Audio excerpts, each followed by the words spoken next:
3. I'll call the Redmond School Board Workshop meeting to order. We have all our members here except for School Board Member Buck, who is ill. And she may join us as part of the virtual. And we have with us interim superintendent Frank Morton as well. So with that, please rise for the Pledge of Allegiance. I pledge allegiance to the flag of the United States of America and to the republic for which it stands, one nation, under God, indivisible, with liberty and justice for all.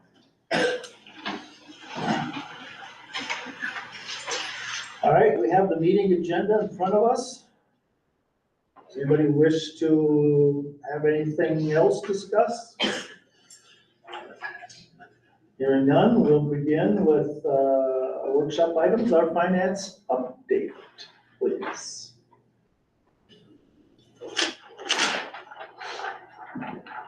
Good evening. Good evening, board members.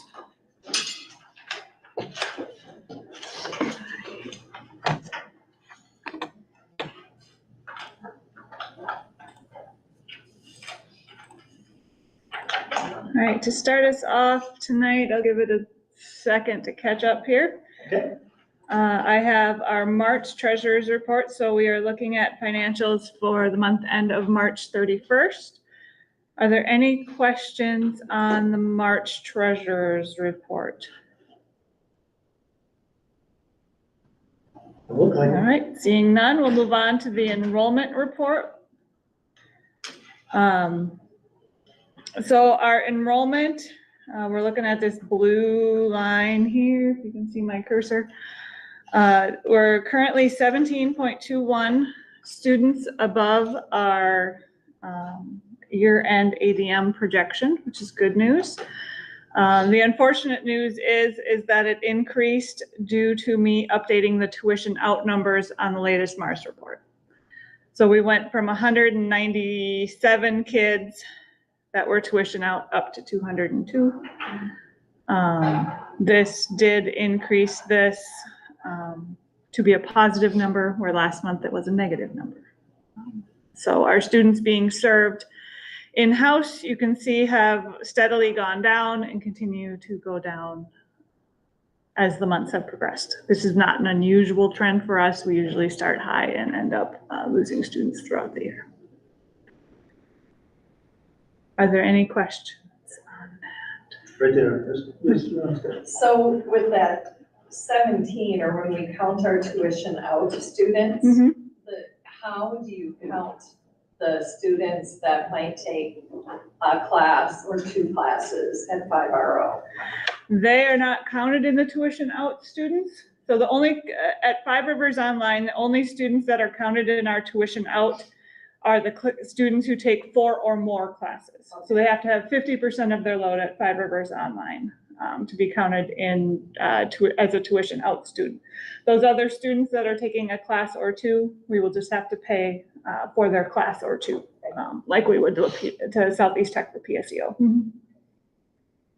If the student is full-time, if the student is full-time PSEO, are they counted as tuition out, or are they still counted in those regular enrollment? If they're full-time PSEO at Southeast Tech, Yes. they are included in our regular numbers. Okay, but if they were PSEO at like the U of M or Right, some they other are school- nowhere in our numbers at all, and the Department of Ed pays that college directly. Got it, okay. Where we have agreement with Southeast Tech where we pay by the credit. So how's that financially, the extra people financially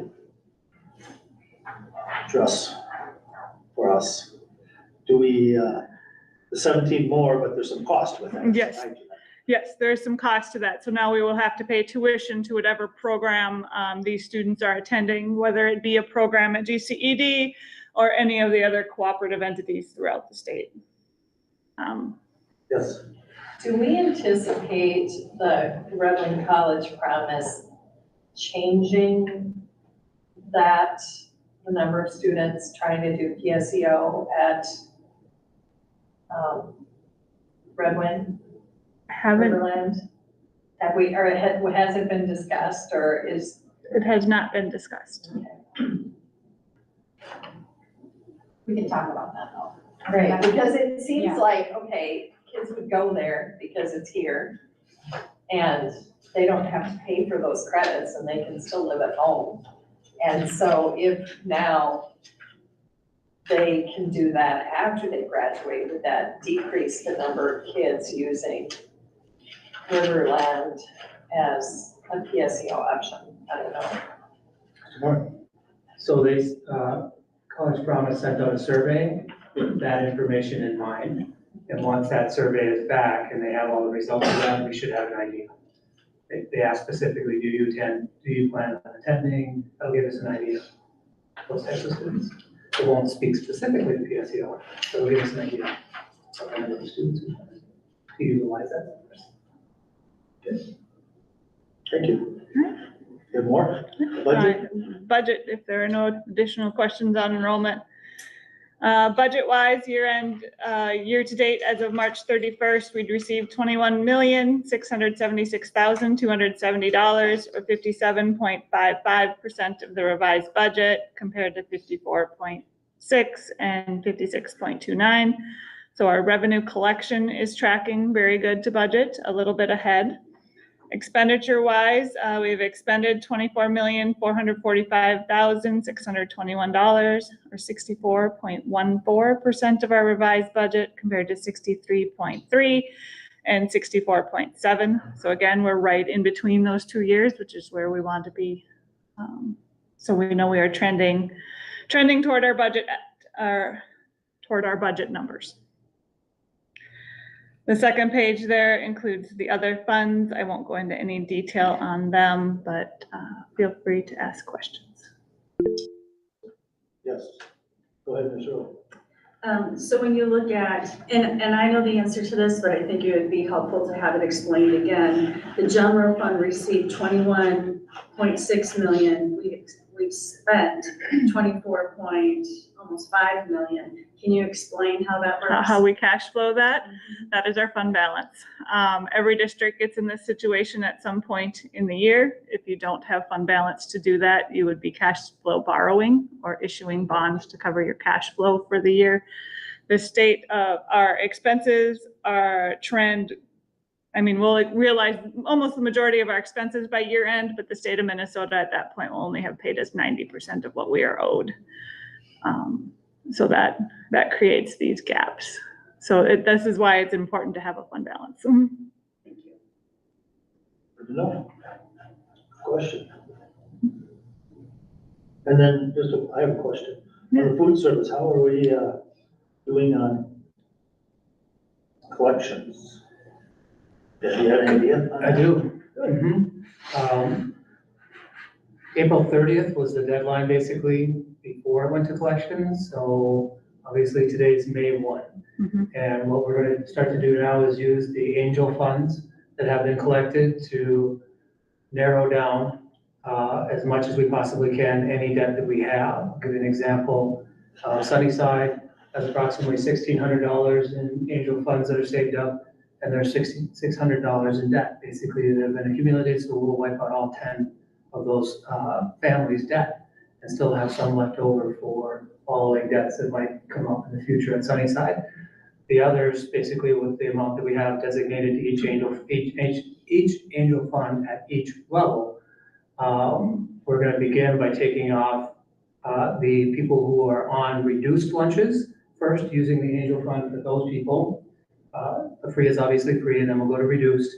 Following that, then we'll go to the people who are owe lunches as opposed to a la cartes. And we probably won't make it all the way through that, but we'll divide up by the number of families that are on there. I advised each of the principals last Tuesday as to the amount that they'll probably have left over. Once we're done with that, probably in a week or two, we'll work with Jess, and then we'll send the remainder over to collections. Okay, go ahead. Did the money come in to the angel funds specified for schools, or did you divide that out based on? That's a good question. There were specific schools who had designations. Sunnyside specifically had designated funds that they wanted to go to Sunnyside. If it didn't designate, then it gets split between the 3 schools, the remaining 3 schools. Yes. is there a school that is anticipating a need I need for, additional funds? Yeah, the Yes. Angel Fund will not cover all of our debt. No, okay, so is there a building that's in worse shape than others? yes. I would say that probably our middle school is probably has the largest debt at this particular point. But, and the Angel Fund won't even cover 10% of that basically when it's all said and done. So Right. there's quite a bit that's missing yet. Most of the funds, however, are manageable. There isn't anybody necessarily, most of them are between $50 and $100. Some of them get up into $150. We don't have anybody who's outrageously, I mean, that may be outrageous for some families. There isn't anybody really that, with the exception of a few that are in the $200 to $300 mark. We continue to send out letters to those people and contact those people personally. We've had people that have recently, because they know about the April 30th deadline through letters, asking us to put them on, how can I get on a payment plan? So we're working with people on payment plans. Those people will be taken off of the letters, obviously, or the collections. If they can notify us that they'd like to work with us, then we don't send them to collections. The people who are completely ignoring, aren't responding through the letters, those will be the people that we would send into the collections. I'll be working with, again, Jess Pena on those numbers now that the May 1 is done. Yep, and we did get some payments in the mail today, so I expect those to kind of trickle in Sure. the rest of this week too. Any other questions for Curtis? right. Anything further? I have nothing further. Thank you. All right, thank you. Thank you, Jackie. Okay, we have, next item is policy review. 200 series, Mr. Norton. So the 200s, I'm bringing you to the 200s, it's a 203, 203.1, 203.2, 203.6. 203 itself really is just the rules that we operate. It's Minnesota statute, but more familiar basically is our Robert's Rules of Orders that we operate under, point of order, parliamentary procedure, those kinds of things. It's just a general statement of that. Policy 203.1 establishes the guidelines for how we conduct business here. The chair recognizes people as to motions that they want to be able to make. Chair recognizes people that would like to be able to speak, those kinds of things. So it's just how we operate as a board, and policies regarding that, so that we can reference it, everybody knows the expectations of how we operate here as a board. 203.2 is the agenda and how that is set. The agenda is straightforward each and every time. Public comment will be coming up, the consent agenda, unfinished business, those kinds of things, and adjournment. That's just our system of operations that we go through. The agenda is posted, how it's posted out in the, to the public, and the timeline for that. 203.6 is consultation, superintendent consultation with the board, and a consent agenda. So whatever is put on the consent agenda is how that works. It's usually items that don't require a lot of discussion, finance reports, for example, those kinds of things. So 203.6 is regarding the consent agenda. So really, this is just for us to be able to look at it at a workshop. Does anybody have any questions? Look it over. If there's something you'd like to be able to change, I'm not making any recommendations at this particular point. It's really just coming to you. In the workshop today. Does anybody have anything that they'd like after looking at it?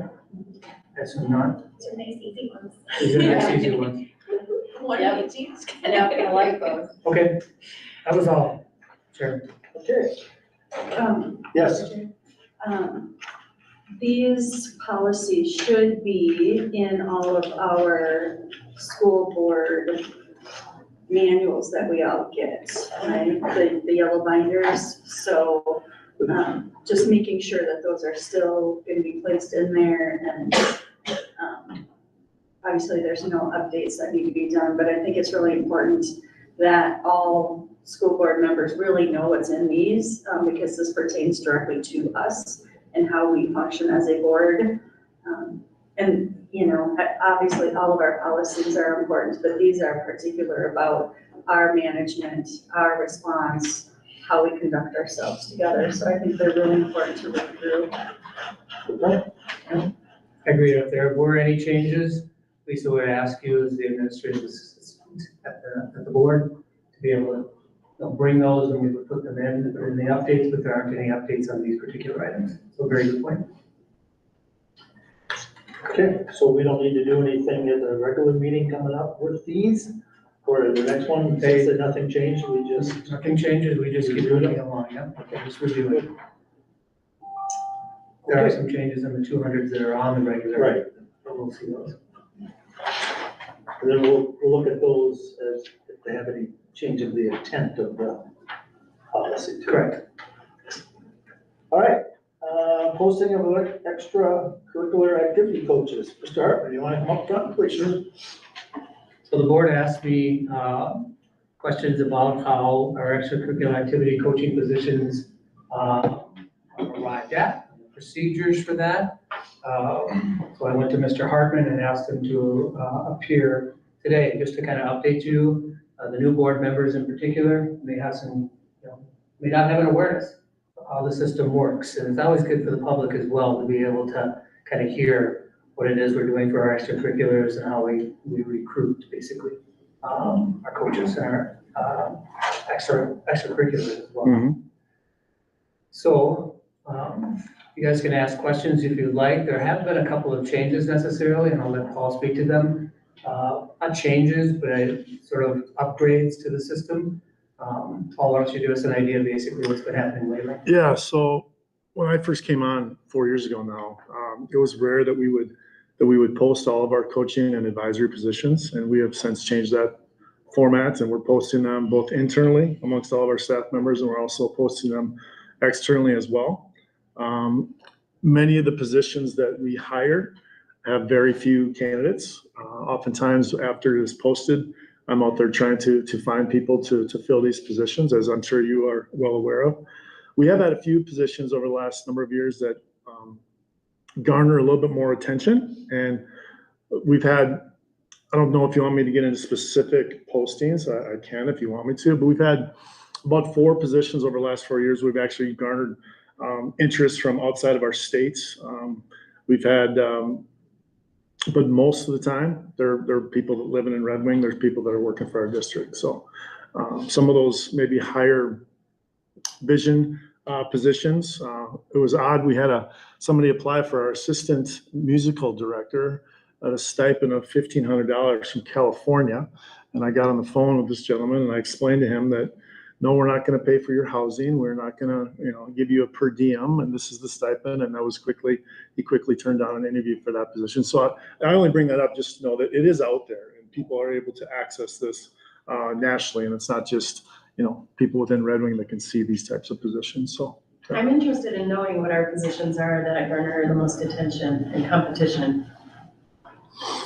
From an athletic lens, advisor positions, I'm roaming the halls trying to find people to take on these positions. Coaching positions, it's the activities in our sports that you're going to see on television most of the time. Those are the positions that tend to have the most interest in them. So we recently hired a football coach. We recently hired, when I say recent, within the last few years, recently hired a boys basketball coach, girls basketball coach. Those tend to be the more, the positions where we garner more interest. Yeah.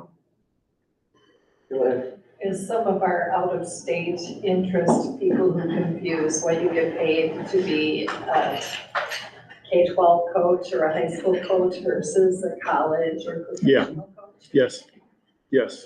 Even though sometimes the stipend is listed in the posting, Right. there is some Right. confusion there. And in other parts of the country, the stipends are a little bit higher, so they might assume that they're getting a little bit more when in fact, our positions are negotiated with the teacher's contract. So, yeah.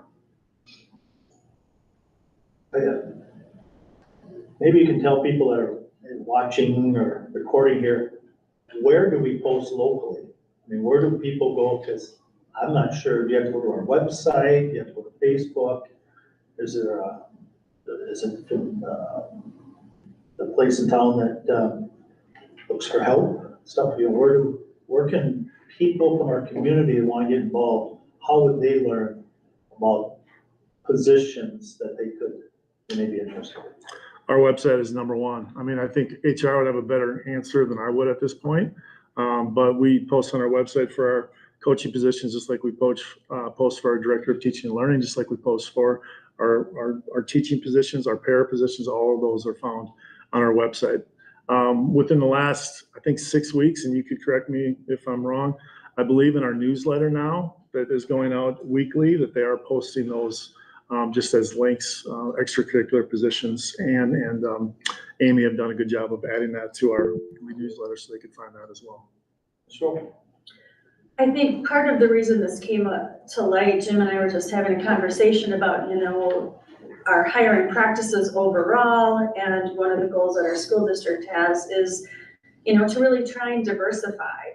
And as we were talking, we didn't really know or understand, is it internally posted first and then externally, or do they go out at the same time? Because if we continually hire from within, and I don't disagree that most of the time those internal candidates are phenomenal and would make the best coach or advisor or whatever, but if our goal is to really try and diversify our teaching base, our coaching base, if we continually internally hire, we're hiring the same people for the same things all the time. So can you just explain a little bit more about, kind of that process? Is it posted?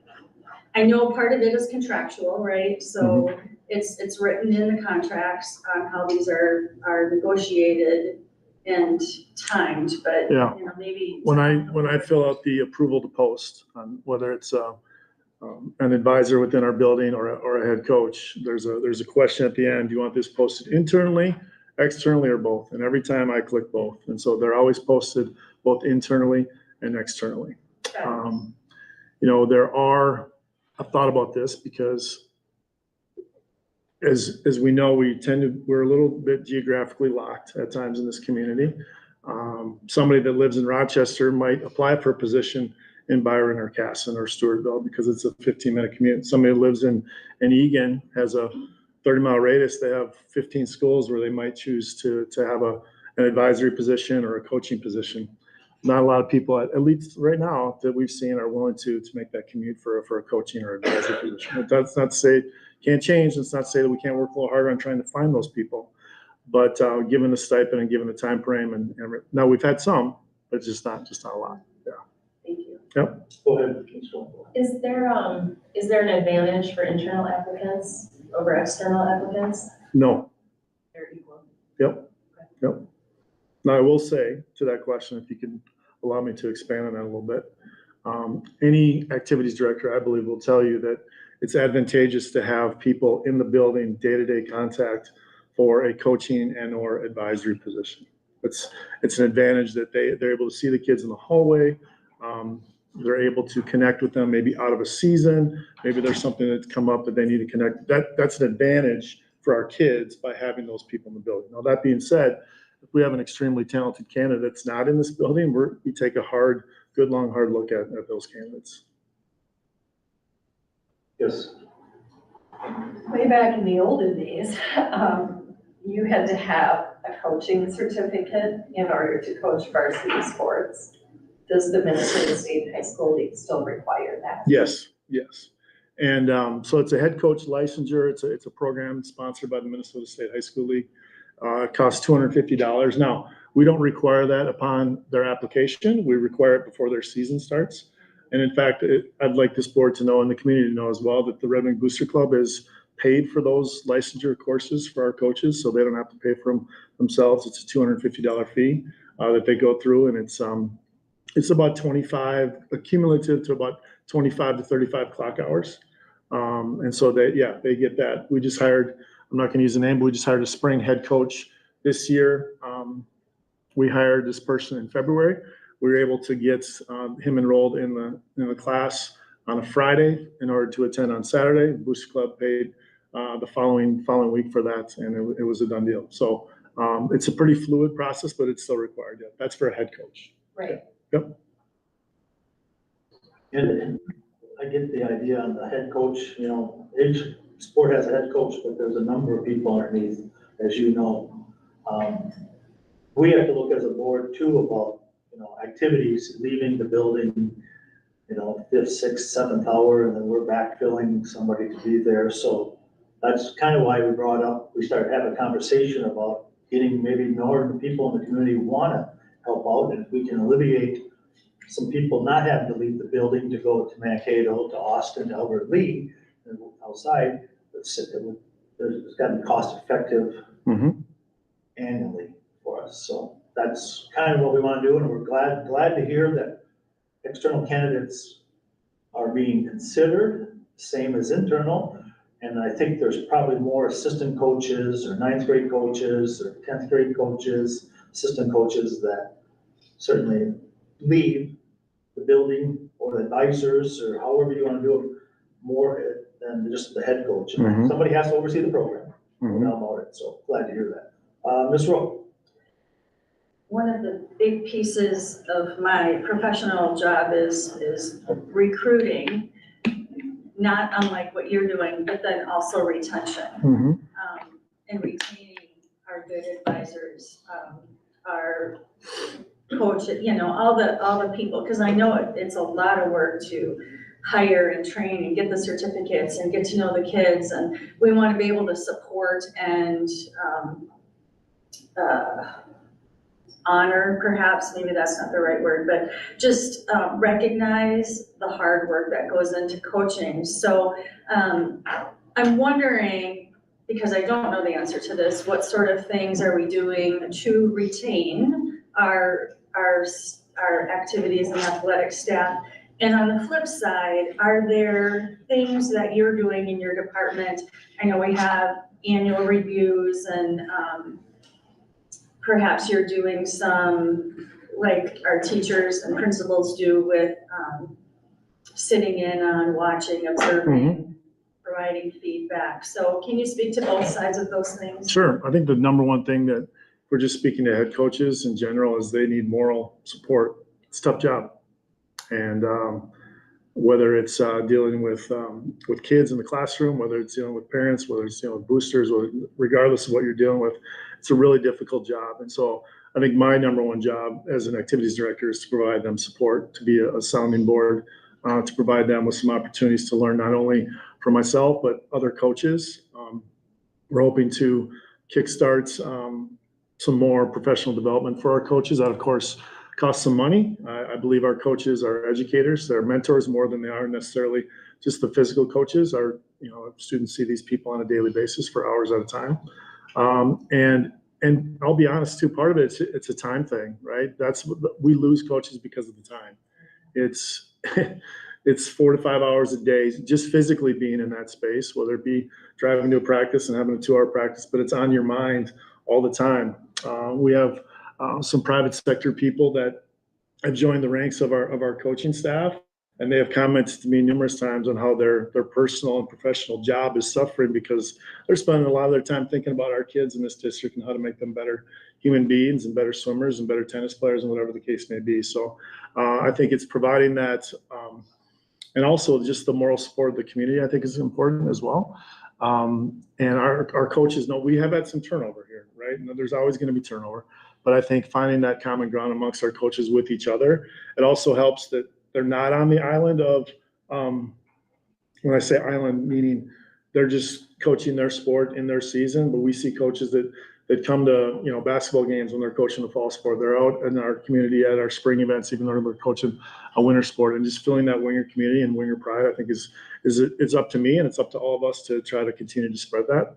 But I think it comes down to professional development and then moral support for these people that work really hard for our kids and for our community. Well, and just as a follow-up, are there things that we as a board need to know to support you better in your job? Because I know it's hard to get out to all the coaches to provide those,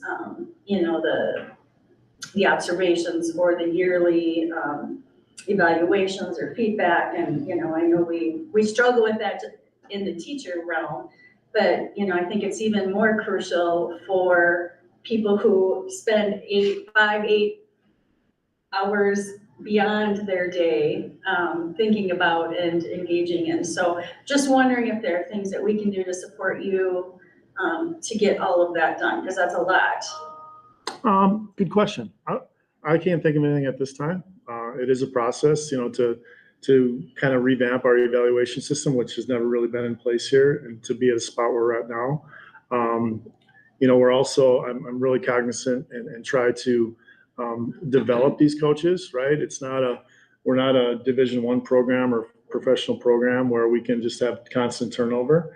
And I view them as much more as educators and mentors than I view them as knowing all the right X's and O's in a given sport or activity at that given time.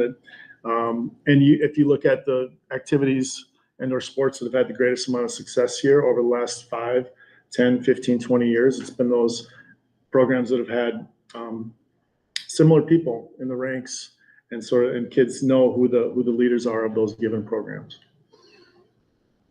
So, Thanks. Can you talk a little bit about the volunteer coaches you have and just kind of everything that goes with that, like oversight of those? Do you review them? Do they get a background check? Do they need licenses? How do volunteer coaches work? Typically, those are built on relationships with our current coaches. So a coach might have a relationship with this individual. Hey, this individual wants to volunteer. I'll have a conversation with the coach about, is this the best thing for that given program at that given time? We run a background check on them, and they assume their position. We have volunteers not only in athletics, but we have in lots of different activities and advisory programs as well. So typically there's not a review of those people, at least there hasn't been to this point. Not saying there can't be or there shouldn't be. They're not getting paid anything, and it's typically built and starts with that relationship either with, maybe it's with a youth program or it's with the head coach or an assistant coach that wants them to be a part of it because they see value that individual can bring to their given program. They don't need a license. No. And so essentially like the head coach oversees them? Yep. Mm-hmm. Do you have a list of those volunteers in your office? Yes. okay, well, being a head coach, as you said, it's more than just showing up at the game, Mm-hmm. doing your part and going home. There's a lot of work during the week, on weekends, at night, before and after every event, whether it could be a band concert, choir concert, or sporting event. So yeah, you're right. So if you have no other further questions, we'll let Mr. Hartman move on. Good. Thank you for taking time coming. Thank you. All right, next is alternative learning programs. Dr. Wagner, that's yours. I have on my sheet here. I think the tag team. Yeah, we'll tag team. Okay, Names on there though. You're up. it says. Says my name. I told Lisa to put your name on there. So update, and I'll probably lean into Therese just a little bit, maybe, too, and interim Superintendent Norton. Update is that we agreed at the special session last Monday that we were gonna move forward with just the overall cost savings with GCED, which was $8,201.21, with the contingency plan that we would review programming. So just taking a look at the infrastructure, the instructional components, the human collateral, so all of the teachers and support professionals that are there. Their Superintendent Norton and I, as well as Kevin Johnson, Stephanie Rogers, and Joe, whose name I can't recall, actually walked through and looked at our safety pieces. So that was a fantastic conversation, very collaborative, looking at components that we're looking for in terms of our security and some of the updates. And Stephanie's been pretty instrumental in giving us, where they're at with different pieces, where we're at, and how we're going to kind of merge back together and ensure that we're just highly collaborative in our conversations moving forward. I had the luxury of popping in really quickly and checking in on the Tower View teaching staff at the end of that meeting last week, and some upbeat positivity. So they had a quick GCED meeting that day as well. So we're still in communications in terms of what next year will look like. So we've been chatting back and forth in that capacity too, and just keeping everybody at the table. We're not trying to be aggressive, but like thorough and purposeful about what does alternative learning programs look like for Red Wing, and what's next generation of alternative learning in our district, while looking at the resources that we do have. So That's the update that I have because we just had that walkthrough last Friday, I believe, It was Thursday, Friday, so it's only Monday. A lot has changed over the weekend, but that's where we're at. I'm feeling confident with the direction that we're going with hopes that we can really do a comprehensive needs assessment and look at what else we can do here in Red Wing in partnership, either to move forward or to assume that back in our district, so. Any questions at all? Any comments? Here. I'll just say, when the day we are out there for a tour and a meeting, you were virtual. A retired teacher was subbing out there, come up to me, and earlier this year, I walked the halls in the morning with this person who came back to fill in. And we won't get into that, what's going on here, but some of those kids that we just talked to that morning are now out there. And he says it's day and night compared to over here to out there. And he says they're learning, they're enjoying, they're being students. He says it was a good change for them to come out there to Tower View.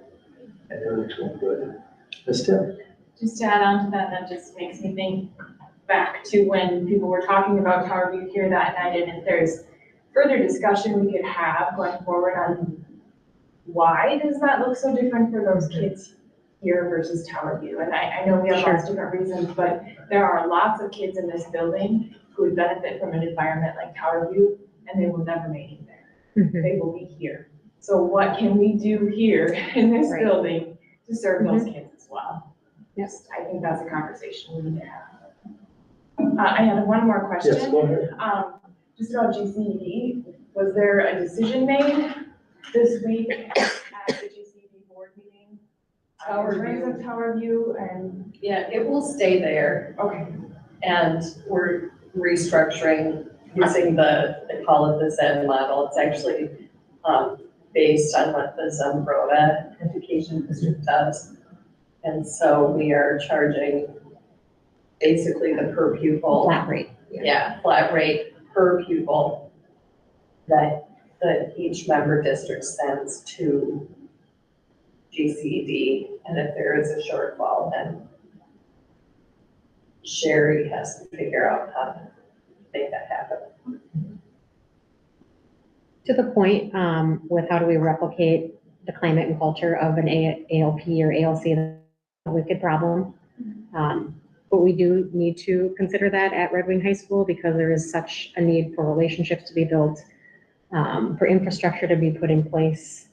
So we are looking at a couple of things for next year, the building assets reducing risk model, the BAR model, coming in for 8th and 9th grade. So I'm working with my teaching and learning team to look at some of those more wraparound responses to all children, not just students who present a need, but every student needs to be dialogued and discussed. And how do I meet Therese? How do I meet Jennifer? How do I meet Frank? Every student. So we're in the process of working with our teaching and learning team and administrative team at the high school to work with some consultants on May 12th. June 2nd in the morning, our high school staff will get an introduction to what we're thinking about bringing back. So those are component pieces that are very much seen at an alternative learning center that we need to start bringing back. So we can speak to those component pieces where if a student doesn't make it to Tower View, what are we doing to replicate here? Many of you know I was an ALC principal, so it is once the ALC bug bites you, it never leaves. And because it is such an intimate relationship and learning piece, it was really interesting to walk through Tower View and see all the recent graduates that get to write their name on the wall and be part of that, the fabric of that. And you heard from our community too. So we will, next generation Red Wing reimagine, all of these pieces will be hopeful for that. I also want to put in the space of the teachers at Tower View and support professionals. And Stephanie and her team out there are amazing humans that want to do right by kids. And so I just want to honor them in the space. I would also love, because I believe we're looking at some contractual pieces to actually pull them back into our Red Wing professional development and look at how we support them as Red Wing Public Schools, even though we are embracing the member districts in that program as well. So all of those things are being talked about and envisioned in our plan. So good things. Very good. Very good. Do you have anything further on that, Mr. Norton or Dr. Wagner? Anything? I think we hit it. I mean, it was just Friday we were out there, but Yeah, we're just out there on Friday, and the talks will continue, so we've just rescheduled, they're gonna do a little bit on their side as to some of the things that we're asking them to do, the improvements within the facility, just making sure so that's in the works, and that has been agreed to. Other portions of it, but not, been completely settled, but that's the discussion that Dr. Wagner was just talking about. And as far as the ALC, within a building in here, that has been something that has been imagined, but it has not been developed, so that is on the radar. And the kids, if you remember, when they were in here speaking, it's a 1 to 13, basically, is what they have. And they said, it's not anyone in this building's fault, they're 1 to 30, 1 to 35 sometimes. So the ability to be able to have that programming here will have some challenges, because how do you go from 1 to 30 to 1 to 34 down to 1 to 13 and recreate that in a space like that? It's what they need. And then we've got our job to figure out, Dr. Wagner's job, to figure out how we can make that facility inside. Some kids enjoy the larger setting. It's okay, but those that are in this building that don't make it there, we want to find that medium gap, middle gap to be involved. I just wanted to add that in. It's a work in progress. Yes, it is. Thank you. awesome. Thank you. Anything else? Not until you have me come up the next time. Well, you're right here. Okay, You don't need to tell us anything about how you had some interviews today? we did. We had fantastic interviews today. Okay, you don't have to tell us anything about it, just, I just won't want to say talk about- names. Yep, I will say we had 5 absolutely stellar candidates. It was very hard to narrow down 5 to 2. We got to 3. Or what, position? Director of Teaching and Learning. So I was able to work with MSBA to kind of have a baseline vetting, so we were able to meet the requirements that we would like to have. I had a diverse team of interviewers today, so they're a very purposeful group. They followed all my directives, showed up at 7:30 a.m., went through a training with me. They had to be confidential, did all these pieces, a collective conversation at the end to kind of narrow down the pool. So my job tomorrow is actually to Google Meet with the top 3 with some other key questions that they have, and then we'll go from there. But I don't think anybody will be disappointed with any of the candidates that they've narrowed down. So I'm excited. Yeah, super promising. and are you, sorry, that's why I get on the agendas. We'll probably get an update then on during our regular board meeting on some of the other stuff. So, right? That's all I Any have. questions for Dr. Wagner? Thank you. All right, thank you. Well, this is an unusual time. We have extra time during the workshop. We're not going over. Does everybody have, we have a list of other topics. I think next time, we're gonna meet on our agenda committee. I'll just say it because it's about topics. We're not meeting until next week. Am I right? Is it this next week, right? Yep. So bear with us. Most stuff won't get out till probably Thursday next week, so bear with us. Scheduling has been has kind of played into it, but we're gonna get back into our normal schedule as we go forward after that. So, with that, we'll have graduation probably on our agenda, just so everybody's aware of what steps we all can play in graduation on June 2nd. So that'll be one of our agenda items that we'll discuss, put on the agenda for everybody to know where to be, when to be, how to be, and all that. So pray for nice weather, so we're outside, like last year. It was a beautiful day out there last year. So, there's nothing else. I'll entertain a motion to adjourn the workshop. So. Moved by Ms. Ossendorf. Is there a second? Ms. Bjornsted. All in favor signify by saying aye. Aye. Opposed? Motion carried. And we will start at exactly 6 o'clock. Since that's the first legal time we can start, so that's when we posted our meeting. Mr. Murphy, you're just gonna have to wait another 14 minutes, sir.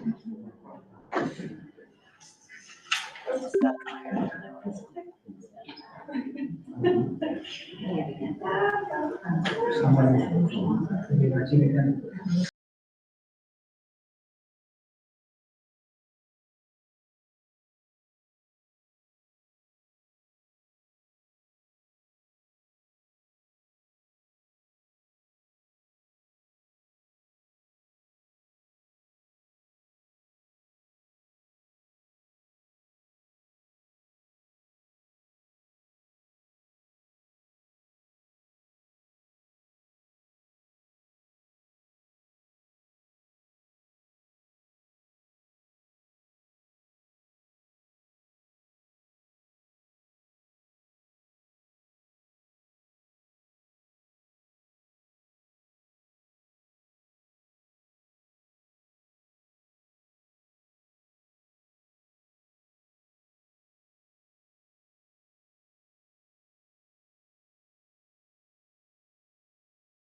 to order for May 1st, 2023. We already did a roll call, it hasn't changed, all board members are present, but board member Nicole Buck is not feeling well, so she may join virtually just to listen in, but she was not able to attend. So we've already done the Pledge of Allegiance, and Ms. Tiff will read our mission statement. The mission of the Red Wing Public Schools is to educate and inspire all students as they realize their full potential and become respectful, responsible, and productive citizens. Thank you. We have the meeting agenda in front of us. Are there any additions or corrections to it, by anybody? With that, I'll entertain a motion to approve tonight's meeting. So moved. Second. All in favor, signify by saying aye. Aye. Opposed? Motion carried. Our educational plan is up on the tripod there. It's in each book and it's on our website. You can go find that too. Recognitions and upcoming events. Yes, Ms. Rowe. Prom this Saturday, Grand March here at 5 o'clock, and then the students who are attending are going over to the Red Wing Golf Club for dinner and dance. So if you see students out and about in their regalia, it's definitely prom. So that's fun. And then, of course, May is all sorts of fun activities. I'll just highlight a couple of senior ones. There's a senior awards breakfast on the 24th of this month, and then that evening here at Hubda Hall at 7 p.m. is the senior awards ceremony, which always is a fun event to attend. And then the following Wednesday, the 31st, I believe we have all received a retiree and Red Wing Public School teacher awards night from 5 to 7 at the Tower View Barn. So I think that'll be lovely as well. And then we did get something today about GCED graduation, May Yes. 25th, fabulous. 1:30 at River Bluff Education Center. Other recognitions, upcoming events, anybody? I believe it's Principal Day today.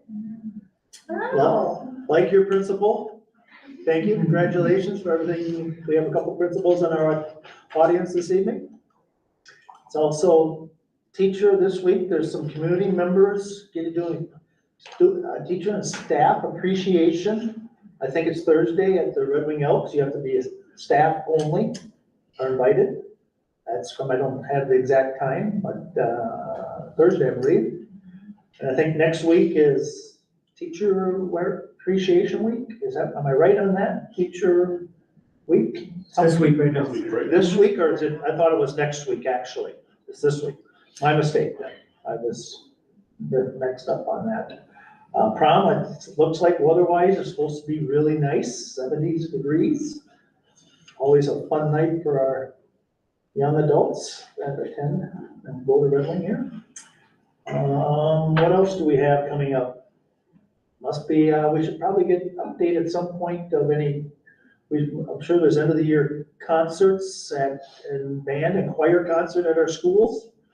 We should probably get something into our newsletter with Ann Robertson, so if your principals and people in each school, please let her know so she can get that out, so our community members know and can attend those. Nothing further?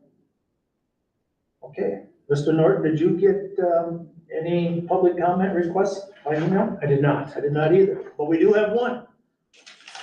A local resident and Red Wing graduate from earlier this last decade or two, Mr. Michael Murphy. Please come forward. We've already talked about him. I'm not going to read the whole spiel. He's got a few things he wants, an attaboys for some, he's going to name some people, but they already know that their names can be mentioned. It's going to be good.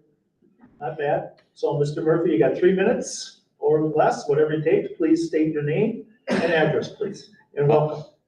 Thank you. I'm Michael Murphy, 30944 Ski Road, Red Wing, Minnesota. I live in Florence Township and resident and class of 73, Red Wing High School, and of course, proud winger.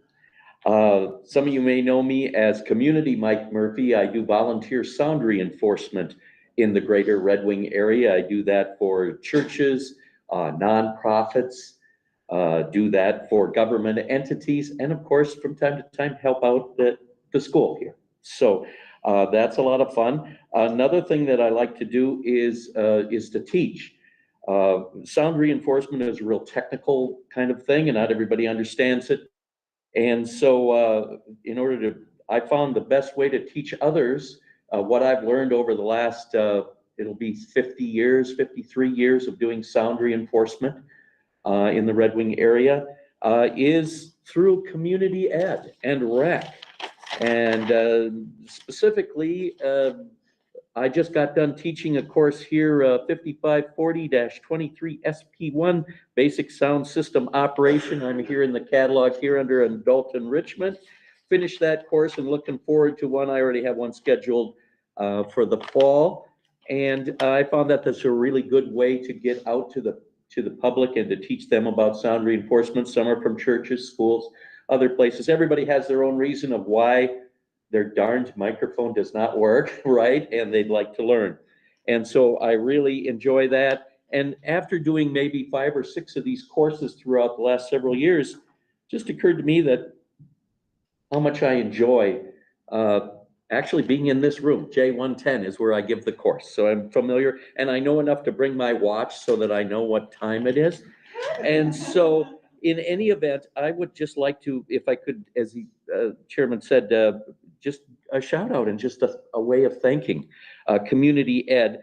Specifically there, if I may, Maddie from adult and senior programs, and also in administrative support from Tanya, and appreciate that. And their supervisor, director, Dawn Wettern, and then goes right up to the superintendents and for them, and of course to the school board for continuing to support community ed and rec.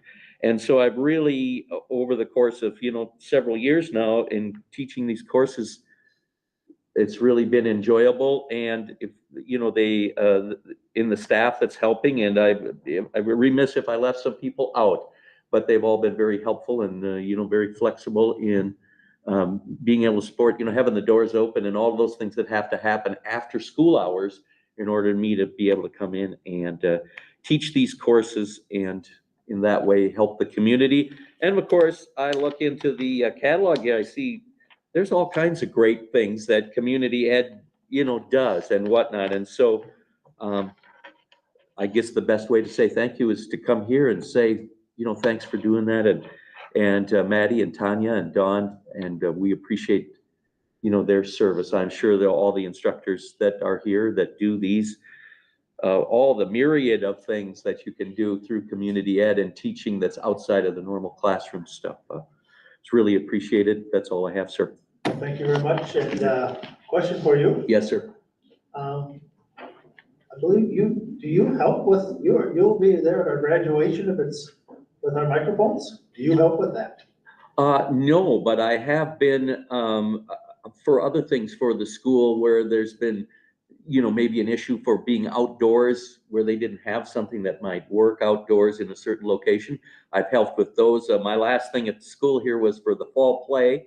They needed to find out how do we make this work to make this so we can get this kind of special effect with Jeff Chalmers and others. And so that was the last one there before I started these, but I always I just answer the phone. If somebody needs help with something, then I say I'll be right out and see, especially at the school just up the hill. So good. Well, thank you for all you do for the community and for the school board. And thank you very much for the kind words for everybody here.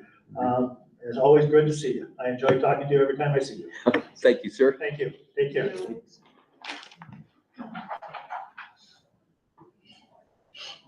Another public comment, inflection update.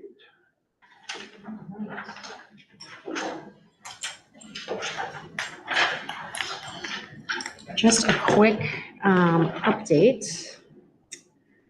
So you've seen this document before. I just want to kind of give you an update on where we're at. We're right on track. So Inflection, again, is our educational planner. Matt Coleman was with us virtually a couple weeks ago to kind of bring the team together of leaders to go through our Life Skill Ready protocol. So we're actually wrapping that up. We have 2 community sessions left, May 2nd, which is tomorrow at Twin Bluff at 5 p.m. And May 8th at 6 p.m. at Red Wing High School. And so that's open to the community to come in and go through essentially the process you went through, plus the next level process, which is adding more to our Maxim. So we're going to be wrapping that up this month and submitting all of our feedback to Inflection. They are going to be creating our Maxim for review and for many iterations to go through so that we can launch that in August. The other added piece is I was able to work with Matt to bring him back for kickoff on August 28th. So the day that we bring everybody back to Hubda Hall, and I'm already starting to think about next year. So I skip summer break and think about, but he's willing to come back and kind of talk about our next step to our strategic planning, which now is going to be getting into essentially this bottom component. So we're creating our shared identity right now, our shared vision for readiness, and now all the fun stuff happens in between. And that's part of our strategic plan that our district leadership team will be involved in. We'll have some community groups. Our district advisory committee will have some input on that next year. And so just as a reminder, that those are all of the lily pad pieces that go into us making decisions locally for grade level configurations, start and end times, all those conversations that we need to have at a local level, but prioritizing our rollout for our next plan. My hope is that we get very clean on our strategic directions so that it becomes second nature for us to just be able to say, this is how we are making decisions. We're leaning into this component piece of our strategic plan. Again, so that every person who is working with students or part of our community is able to know what Red Wing Public Schools is doing. So that's where we're at for Inflection. Strategic planning will of course happen over the summer, but mostly kick off second week of August, as we have my next update will be administrative positions update, but as we're building kind of those openings and the executive team with all the players on board for just next generation Red Wing planning. So that's where we're at. For community members and those of you watching online, please come to Twin Bluff, give your input. It's valued for Red Wing Public Schools to have community input. That can be students, parents, grandparents, aunties, uncles, anybody that is in the community that wants to help be part of the new identity creation of the Maxim in Red Wing. So that's that Any update. questions? Yes. Sure.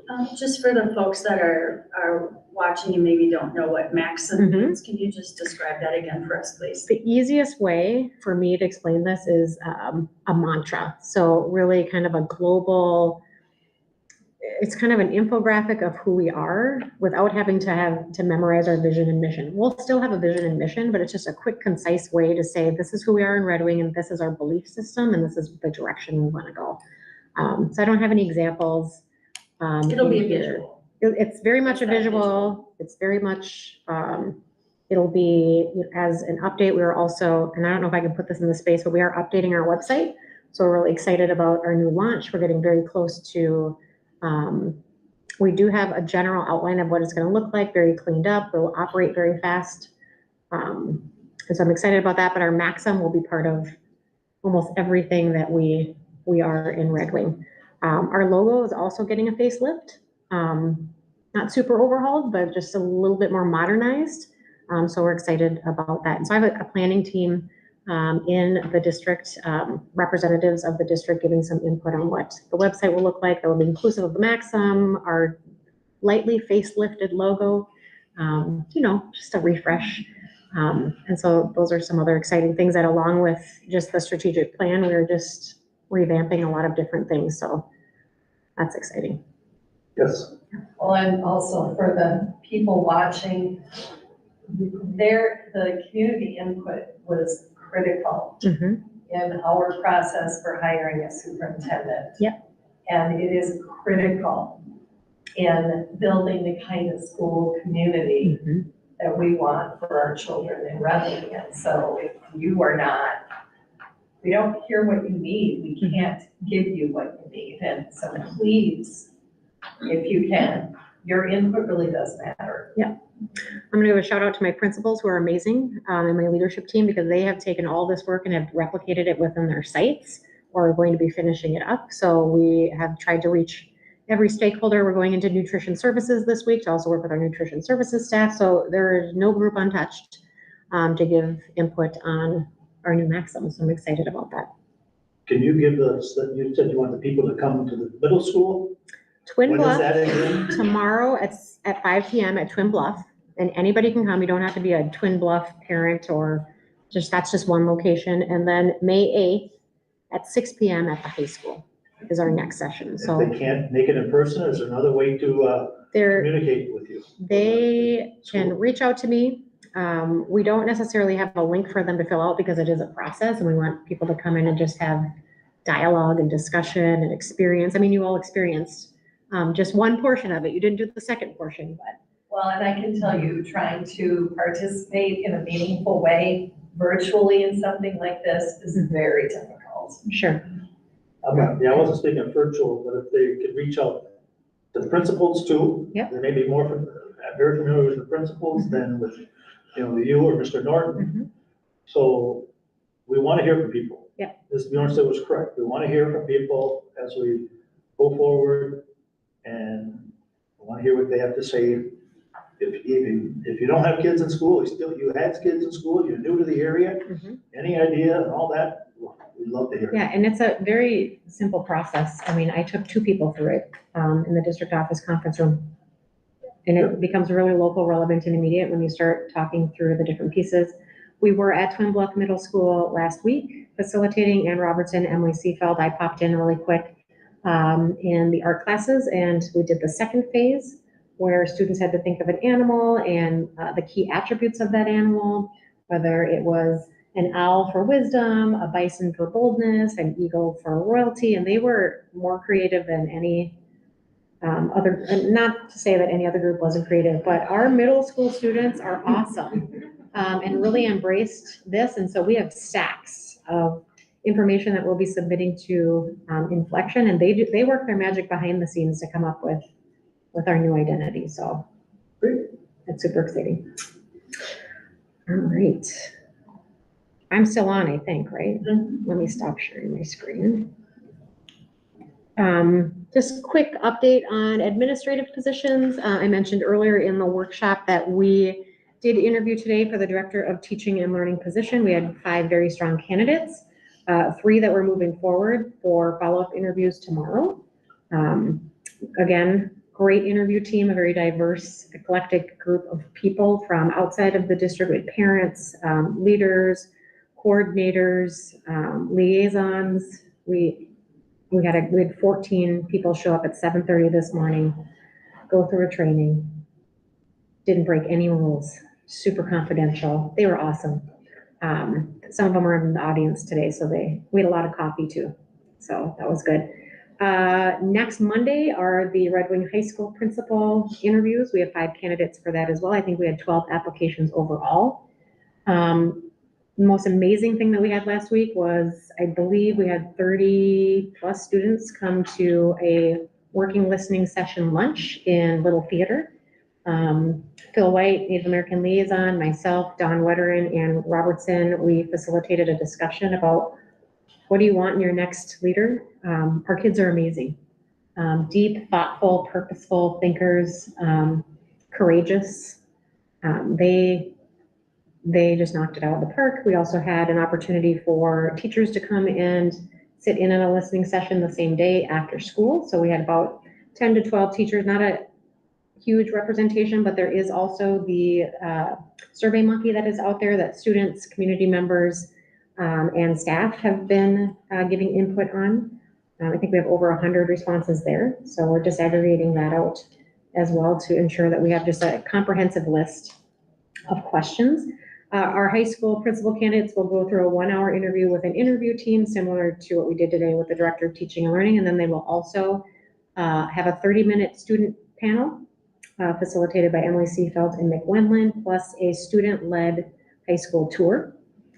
So it's about a 2-hour chunk of time that our principal candidates will go through. And then we will have our students give us feedback on their interactions with the candidates as well. And then we'll push that together and make some recommendations moving forward. And then the last position we have is Director of Finance. That position closes this Friday, I believe. So we're watching the candidate pool there for that position as well. We do have a couple applications, so that's where we're at with that. Busy time. It is busy. All worth it. Questions? Any questions? Thank you very much. All right. School board reports. Anybody have any? Ellen, go ahead, Ms. Dillon. We have a district advisory committee meeting.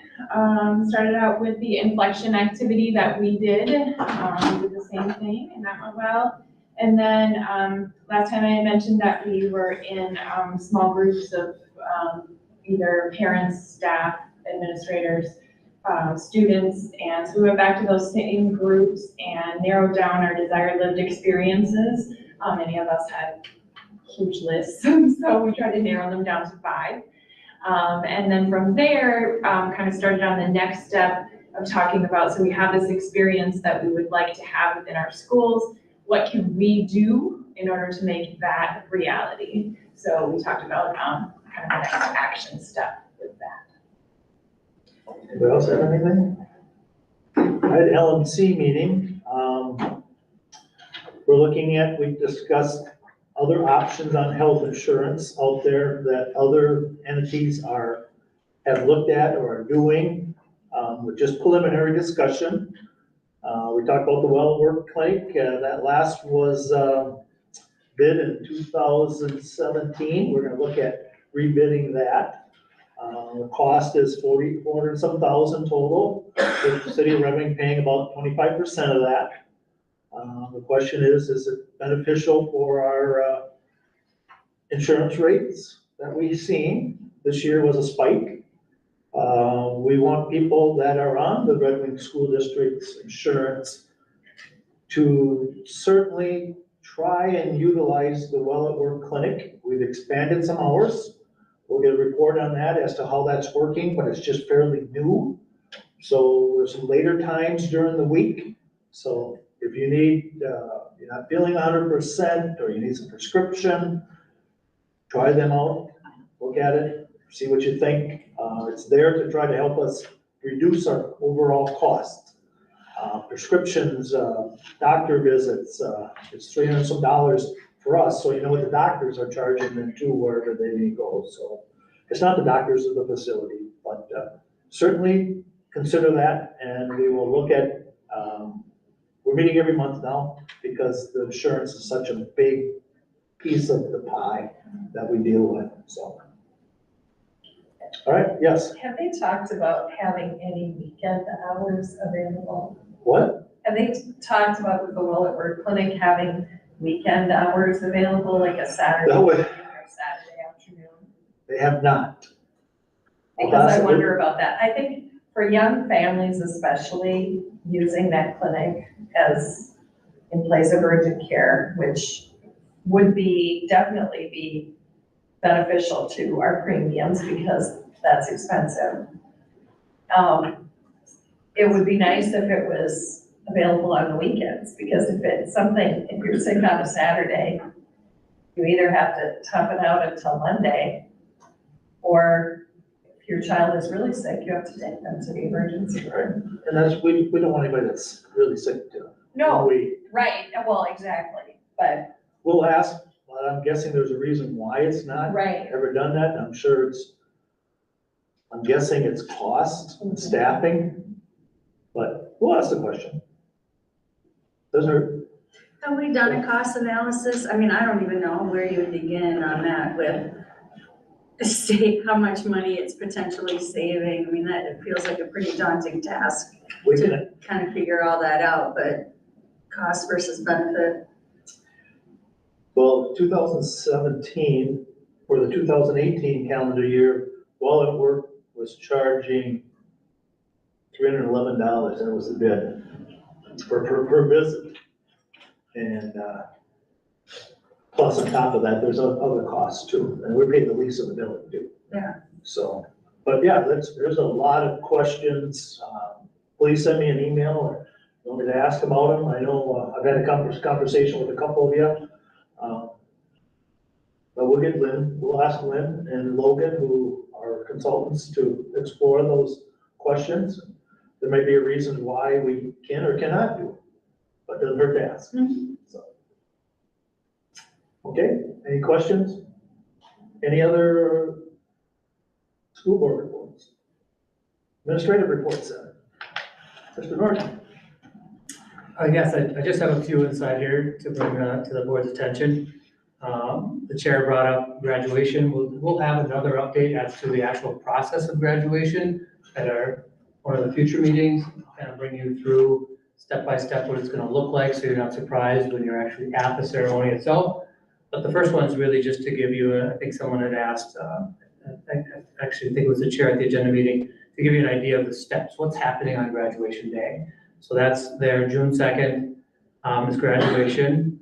The seniors will have a breakfast at St. James Hotel, and that starts at 9. After that, they'll come to the gymnasium, travel over here to the gym, gather for a student picture. That's always probably fun, their last gathering sort of together to have a little bit of fun in the stands. Following that, then they go outside and will practice. So they'll line up on the sidewalk just outside of the lower gym, on the sidewalk outside in this sort of a square. They'll mark their spot. And then that wraps up about noon. And then they'll be gone and they'll return again at 6:15 to do it for real. So they'll line up on the spot that they just practiced at. All of you as board people will already be out on the field. The chair was talking about, we hope it's outside. It was very nice to be outside last year. So it'll all be set up outside. Al and his crew will have it all set up. And then the graduates will march out onto the field. They'll have their seats in the chairs and the parents will be in the stands. The ceremony will go through, there'll be speakers.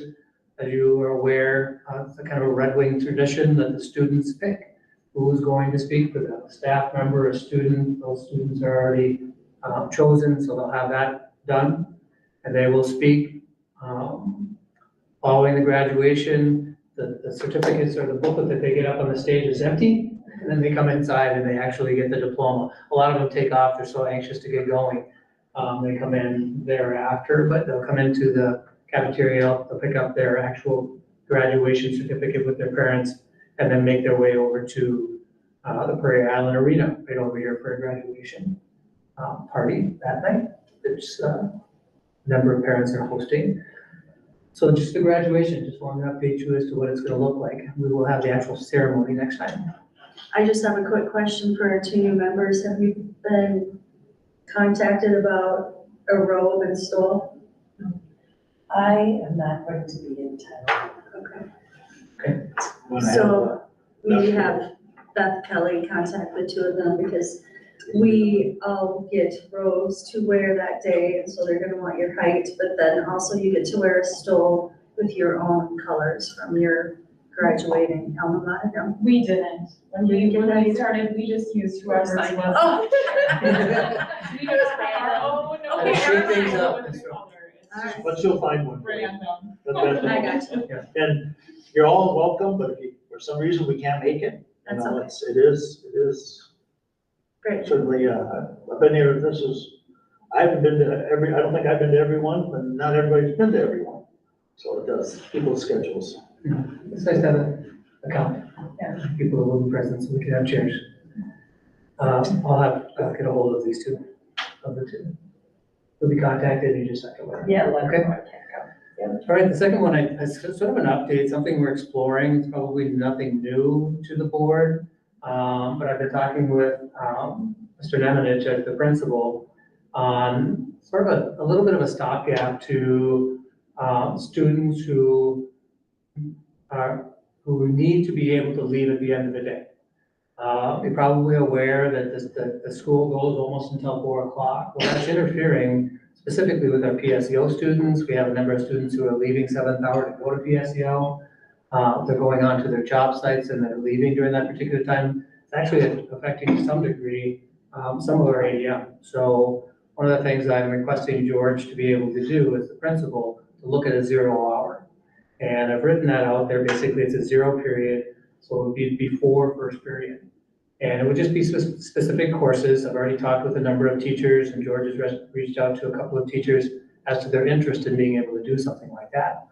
So it would be really just on the schedule. So when the schedule comes out, the students can start to select. If there's a 7:55 class that's offered, like for example, a welding class at 7:55, because the students want to be able to go to the job at 2 o'clock or 2:30, they would have that opportunity to do that. If it doesn't fill, then it's not offered. But if it's offered and it fills and they've got 20 students that can do it, then it sort of, it helps those students to be able to go to the job afterward, or helps the district because they're not taking a PSEO class, or they're taking something that we're offering in this building rather than going elsewhere to be able to do it. Anybody have any questions on that 0 hour? It's really just an experimental stage right now. Yes, sure. I love the idea and, you know, even targeting some of our students who have activities in athletics, so they're not missing that last hour would be great, along with some of our coaching staff maybe would be really attractive and beneficial for them as well. But I'm assuming that we would do an MOU, or maybe it would still fit in with the contractual hours of the day, that people wouldn't have to have an overload. They wouldn't have an overload. They would just, flex their it. hours would be shifted, and I've already talked to the union about this. We're in Awesome. conversations Thank about you, it. I love the idea. Okay. Do you have something, Chair? I do not. All right. The last one really is just a update on our start-stop time. The board had asked that there be a survey done. That is in the beginning process of this whole thing at this particular point. I have collected the data that the board had asked for. I think the data you got last year was cumulative, the number of hours basically that are being missed from 7th hour and from 6th hour. And if the start time was or stop time was at 2:30 rather than at 3:50, for example, how does that impact the number of hours the kids are missing? So I have all of that data. Once we have the data from the survey, I'll bring that collectively to you rather than piecing that in. But I do have at least that portion for the board now to be able to look at it. One of the questions that was asked was give us some examples of individual kids. So what we've done is, with the help of Mr. Hartman, is we've chosen a fall sport that has the girls and boys involved in it, a winter sport, boys and girls, and a spring sport, boys and girls. And we're just gonna zero in on how does that impact a kid in each one of those. You have a cumulative effect of the number of hours of instruction that are missed 7th hour. And if it stopped at 2:30, how many hours would be missed there? Plus, just an example of an individual kid in each one of these individual sports as to how much they're missing. So you can bring it down to a micro or macro, okay? Just sort of an update. The busing portion is the last portion. I spoke with Terry Johnson, our bus manager, here for the district last week again, and reminded him that we're looking for May 15th as opposed to June 6th. And he said he would have it by that date, or at least he's going to try. A reminder for the board and for the people that are listening, we're asking how close can we get the 2 runs together? If we leave it as it is, can we make the elementary run and the high school run closer together so there isn't an hour gap in between the 2? And what would it look like if the high school went first, the elementary went second? What is the gap now? How much time does it take to be able to do that run? And can we start the high school actually a little bit later if the high school goes first? Or could we start the elementary schools a little bit earlier if the high school went first? All of that data will come to you at another time after the 15th. That's all I have. Any questions? That's all I have, Chair. Thank you. We'll make sure we put that in the agenda for our next meeting. Sounds like a lot of information for that night. There will be a lot of information. All right, consent agenda. Is there anybody wish to pull anything from the consent agenda? Hearing none, I'll entertain a motion to approve the consent agenda. So moved. I'll go with Ms. Rose, a motion, a second by Ms. Ossendorf. Yeah. Okay? Discussion? All in favor, signify by saying aye. Aye. Opposed? Motion carried. Donations and grants. Mr. Norton. Yes, there's a number of them. Again, this board meeting. So the donor is Gemini from Cannon Falls, a $250 donation to our FACS teachers, the FACS program. The Elks donated $200 to the Tower View Robotics Program. Samansky Metals LLC donated $500 to the trap team. Houghton Auction Service, thank you, LLC donated $100 to the trap team as well. Jacob and Pamela Dahl donated $60 to Kids Junction Summerfield Trip Scholarship. The Burnside Pluckies 4-H Club donated $90 to the same Kids Junction Summerfield Trip Scholarship. The Kiwanis Dawnbreakers donated $300 to the Toy Lending Library at Colville. Susan Blue donated $500 to the Tower View Robotics. Viking Coca-Cola donated $4,308.71 to the general operations. And Red Wing Rotary Foundation donated $200 to the Angel Fund requested by Chris Palmetier, who was the recipient of the Service Above Self Award for 2023. He gave his, what he had received as an award and sent it right to the Angel Fund. Very nice. Is there a motion to adopt the resolution as stated? So moved. Moved by Ms. Bjornsted. Is there a second? Second. Second by Ms. Tiff. Discussion? The Viking Coca-Cola general operations money was, I was here for that presentation of the check. And that's from, they have a program for Powerade and Dasani water. We have to buy so many things, which is not very much, but it's throughout the community. They donate every sale, every case that's purchased by a convenience store, a grocery store, a big box retail, or us. They donate a portion of that back to the school district for general. This is an annual donation, so if you in the Dasani water, Powerade, there's some other things that Alan could probably talk about. So the gentleman was very nice here, and we had some pictures with the kids and the people that were there for that, and so big Powerade, and Dasani water, and all that stuff. So a big thank you to the Viking Coca-Cola for supporting, and the school, and the community for supporting, buying that and supporting the Redmond Public Schools through that, so. With a roll call vote, we'll start with Ms. Schoenfelder. We had a motion to approve the resolution of the donation of the grants. Thank you. Aye. Ms. Ossendorf. Aye. Ms. Rowe. Aye. Ms. Tiff. Aye. Ms. Bjornsted. Aye. And Chair votes aye. Thank you. Policy revisions, some of the 200 series, Mr. Norton. Right, so this is some of the changes within the 200 series. I talked earlier during the workshop about the 200 series that are not changing. There's nothing that was changing. These are changing. 201, and really they're just minor changes, so we can vote on them. We don't need 3 readings.